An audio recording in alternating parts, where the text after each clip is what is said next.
tak kita fikir, ada satu jenis dahaga yang air biasa tak boleh hilangkan? Hari ni, jom kita teroka satu anugerah istimewa yang dah dijanjikan. Sebuah telaga yang airnya boleh bagi kelegaan selamanya. Jom kita dengar sama-sama kisah ni. Rasa dahaga, Tan. Kita semua tahu macam mana rasanya. Perkara paling asas dalam hidup. Tapi, pernah terfikir tak, rasa dahaga yang biasa ni sebenarnya boleh jadi kunci untuk kita faham sesuatu yang jauh lebih dalam? Macam itulah kisah kita bermula hari ni. Kisah tentang seorang budak bernama Zaid yang rasa dahaganya tu telah membuka pintu kepada satu rahsia yang sangat besar. Dan dari sinilah ceritanya beralih. Dari soal fizikal kepada sesuatu yang spiritual. Atuk dia ni bijak. Dia guna rasa dahaga Zaid tu untuk cerita pasal satu hari kat masa depan. Hari di mana semua orang akan rasa satu kehausan yang, ya Allah, bukan macam dahaga biasa. Sesuatu yang jauh lebih dahsyat. Susah nak bayangkan. Soalan Zaid tu kan, sebenarnya soalan kita semua juga. Hari apa tu, Atuk? Hari apa yang dimaksudkan? Kenapa pula dahaga hari tu lain macam sangat? Nah, inilah yang kita nak kupas sama-sama. Jawapannya, hari kiamat. Satu hari di mana, mengikut kepercayaan kita, setiap jiwa akan diuji dengan satu rasa haus yang amat-amat sangat.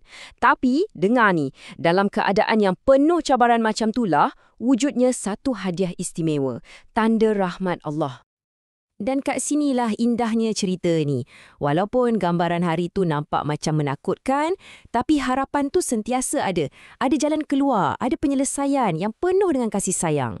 Hadiah ni adalah anugerah khas daripada Allah untuk Nabi kita, Nabi Muhammad SAW. Tanda betapa sayangnya Allah pada kita semua. Hadiah ni namanya Al-Haud, maksudnya telaga. Tapi jangan bayangkan telaga kat kampung tu ya. Ini lain. Skala dia, Masya Allah, sangat besar. Dikatakan luasnya macam kita travel sebulan tanpa henti. Jadi ini bukan skala telaga biasa. Ni ibarat lautan rahmat yang memang disediakan khas untuk hilangkan dahaga yang paling teruk sekali. Okey, kalau telaga dia dah hebat macam tu, mesti kita tertanya-tanya kan, macam mana pula dengan air ya? Mesti lagi special. Macam Zaid juga, kita pun nak tahu apa istimewanya air Al-Haud ni. Sifat air dia digambarkan dengan perumpamaan yang sangat cantik. Warnanya dikatakan lebih putih daripada susu. Bayangkan, melambangkan kesucian. Baunya pula lebih wangi daripada kasturi, wangian paling mahal. Itu pula melambangkan kemuliaan. Jadi ini bukan air biasa tau. Ini minuman yang bukan je hilangkan dahaga, tapi juga menyucikan dan memuliakan kita. Soalan seterusnya, cukup ke untuk semua orang? Jawapannya, Subhanallah, sangat puitis. Cawan-cawan untuk minum dari telaga tu dikatakan sebanyak bintang di langit. Cuba kita bayangkan. Itu nak tunjukkan betapa banyaknya, betapa melimpah ruahnya rahmat Allah tu. Memang tak ada had. Dan inilah janji paling besar.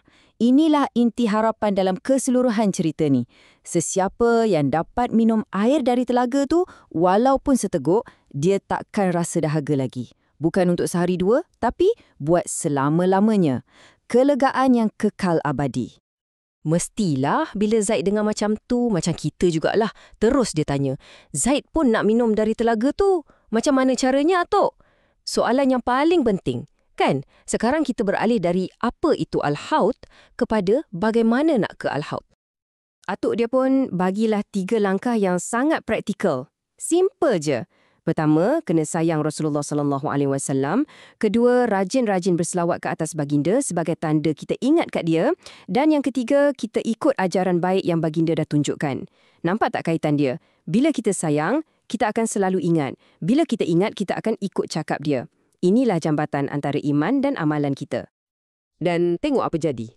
Lepas je Zaid dapat tahu semua ni, dia rasa tenang. Hati dia rasa gembira. Sebab ilmu ni bukan sekadar info, tapi ia bagi ketenangan. Zaid dah ada tujuan, dah ada hala tuju. Ini menunjukkan betapa kuatnya harapan tu, ia boleh jadi sauh dalam hidup kita. Jadi, kisah Zaid ni sebenarnya bukan satu pengakhiran. Ia satu permulaan. Permulaan untuk dia mula amalkan apa yang dia tahu secara konsisten. Sejak hari tu, Zaid tak pernah lupa berselawat. Sebab apa?